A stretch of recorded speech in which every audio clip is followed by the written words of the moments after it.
Hello everyone. Today we explore the crucial elements of securing an exceptional field supervisor and placement site for supervised ministry. As we navigate the path of professional and personal growth, the significance of a supportive field supervisor and conducive placement site cannot be overstated. I want you to make an informed choice that will shape your ministerial experience and set the foundation for a successful course in supervised ministry. Let's dive in. Some of the material you will be exposed to this quarter has been adapted from Experiencing Ministry Supervision, a field-based approach, written by Powell and Seals. What should you expect to learn? Well, you will learn, number one, the qualities of a good placement for supervised ministry. Sometimes I abbreviate supervised ministry with SM. You will learn the qualities of a good field supervisor, and you will also learn that you have a responsibility to find a suitable ministry place and field supervisor.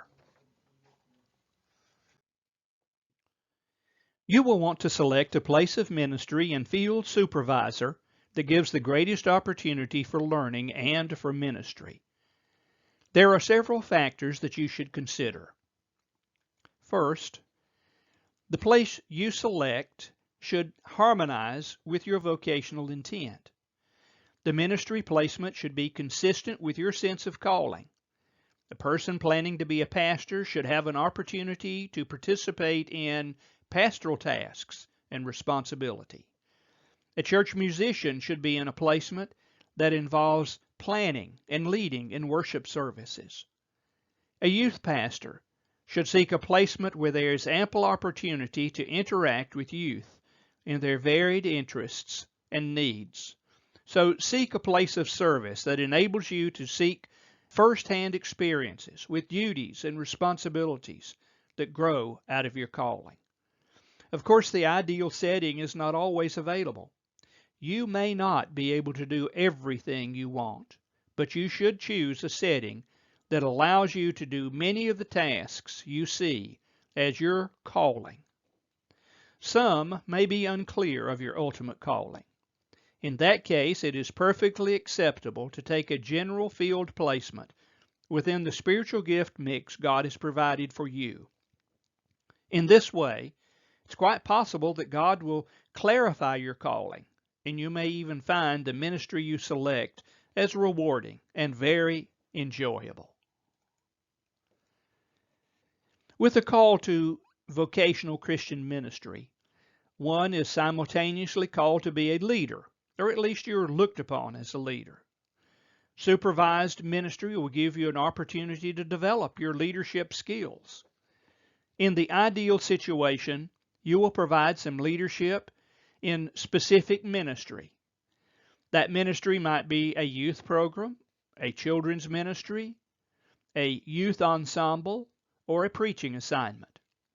Your leadership may involve training others, enlisting workers, motivating workers to be in the ministry that you're leading. You will feel some of the weight of responsibility and stress of deadlines wherever you find your placement.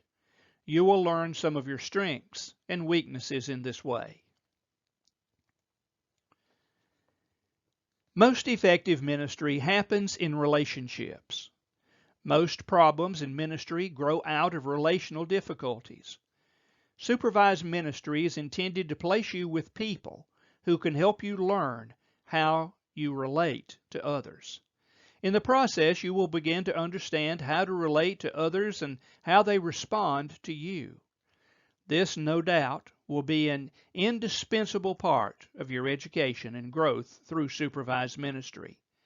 It is impossible to overemphasize personal relationships.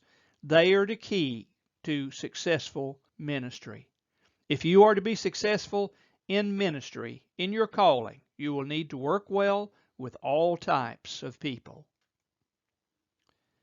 In supervised ministry, you will perform a vital ministry and at the same time learn from doing it. As you conduct ministry, you will learn about yourself and about ministry. You will reflect on your ministry and learn from a position of humility and teachability. The ministry you provide is very important. However, the focus should be on learning from the ministry that you provide. It's natural for you to be curious about how a ministry operates behind the scenes. Supervised ministry affords you the opportunity to, in some cases, observe a church council meeting or a meeting of the deacons. You can observe such things as a wedding, a funeral, premarital counseling. You can observe a seasoned pastor prepare sermons or develop training events for the church's leaders. All of these items emphasize the importance of making a wise search and selection for your place of ministry. That is your ministry location. Now remember, you are the one who is ultimately responsible for enlisting a good field placement. And so the responsibility is on you. Begin now, early in this quarter, to find that place of service that you feel like would be a good fit for you. Now, what are some of the qualities of a good field supervisor? Well, choosing a good field supervisor is even more important than the decision of placement. Your field supervisor will spend time with you reflecting on the ministry you perform. That one-on-one time will be invaluable in equipping you to be an effective minister. As you consider your selection, the following qualities are important in a good field supervisor. Each student will select and enlist a field supervisor of your own choosing. This selection is highly important to success in this course. As a model and mentor, a good field supervisor will share with the student how they do ministry. They will relate the philosophy of ministry they follow, demonstrate how they handle conflict, personality differences, and multiple demands on their time. They will provide insight on how to effectively carry out ministry in a given context.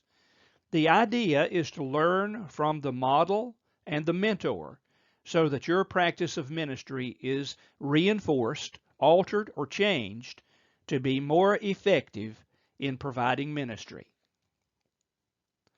Another quality of a good supervisor is that they are available. This means that your field supervisor has time for you in terms of physical, emotional, and spiritual presence. You will meet with your supervisor for several one-hour meetings this quarter. If you have good chemistry with your mentor, then it would be advisable to continue your supervisory relationship with him through Supervised Ministry 302. You will want to observe how your mentor does ministry.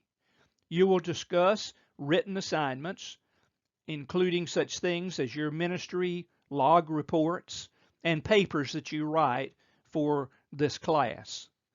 Your field supervisor will evaluate your efforts in this course and contribute to your final grade, the final grade that you will be awarded for taking this class.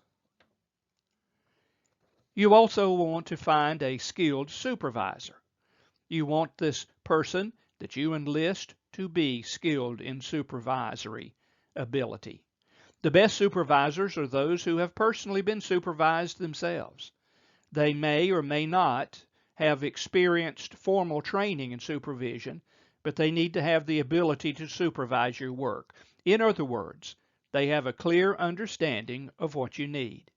Try to find a supervisor who knows how to ask questions of you to encourage reflection and not simply provide answers for you. In this way, you will learn more. An effective supervisor will not only see surface issues you discuss, but he will go beneath the surface to the real issues that are not obvious upon first glance. You will want your supervisor to be an experienced theologian. All ministry is filtered through theology.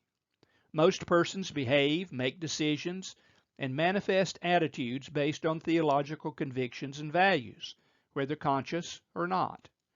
A significant role for your supervisor is to assist you in theological reflection on your ministry events. He will help you analyze how and where God is at work in a given ministry opportunity. I have an entire narrated PowerPoint that's designed to help you understand theological reflection that you will use in this class. I encourage you to use that training to assist you in knowing how to process theological reflection. You'll want your field supervisor to be a person who is a team player. He will be working closely with you, the student, and with me, the instructor for the class. Therefore, it is important that your mentor be a team player. You'll need to schedule supervisory reports and evaluations and consultations, and that is to be a regular part of supervised ministry. The field supervisor must be a committed Christian with a deep personal faith. That goes without saying. Beyond this, the mentor should be a person who demonstrates self-understanding, self-awareness, and self-acceptance. Since they are comfortable with themselves, they will reveal their humanity to you. They will be willing to share their faults, their failings, and their frailties as a fellow follower of the Lord Jesus Christ. Now remember, as I reminded you on the previous slide, you are responsible for enlisting a good field supervisor. After looking at the qualities of a good ministry placement and an effective field supervisor, you may be asking, how do I find these? Well, let me share with you a few tips. First, talk to other people. Ask others. You may have already heard positive and negative comments about different placements and supervisors from other students, ministers, or professors. Ask fellow students and ministers their thoughts on your needs and who might serve you well. If you are considering a particular setting or supervisor, interview them. Take the initiative. Use the materials in this narrated PowerPoint to formulate a list of questions to ask. In the interview, share what you need, share your expectations from your supervisor, and process how they answer it. Discover if you will need to compromise or negotiate some of your expectations. Remember, our expectations are not met 100% with any field placement or field supervisor. And then you'll want to plan. You'll need to get a meeting date with your field supervisor during week number 5 of this course. So don't postpone this decision. Don't wait until the last minute. I would encourage you to begin to compile a list of potential places and kinds of ministry you want to experience, and do it right now. With your list, you can begin to contact potential placement sites. If you're not already in a place of service and already have a possible supervisor, then you will need to enlist a supervisor as well. Now, if your first choice is not available, you can go to your second choice from your list, and so on until you reach an agreeable decision. Visit the ministry setting. Attend a worship service in the church where you think you would like to serve, or visit a social ministry site if that is your preference. Observe how the potential supervisor relates to volunteers, staff, and to strangers. Would the ministry be one that you feel like you could make a difference? Where it is possible, I suggest your supervisor be of the same gender as you. Opposite gender supervision can produce some dynamics that can be very awkward. Your attitude toward supervised ministry is a top priority. You can have the best supervisor, the best placement location, and you'll miss the value of those elements if you have a poor attitude. This course is about combining the theoretical with the practical. You should view this as an opportunity to enhance your ministry skills and abilities. You will learn about yourself and how to grow as a person.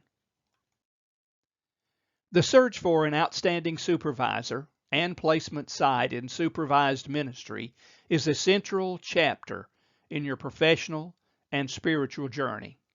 By prioritizing compatibility, support, and shared values, you pave the way for a transformative experience in this class.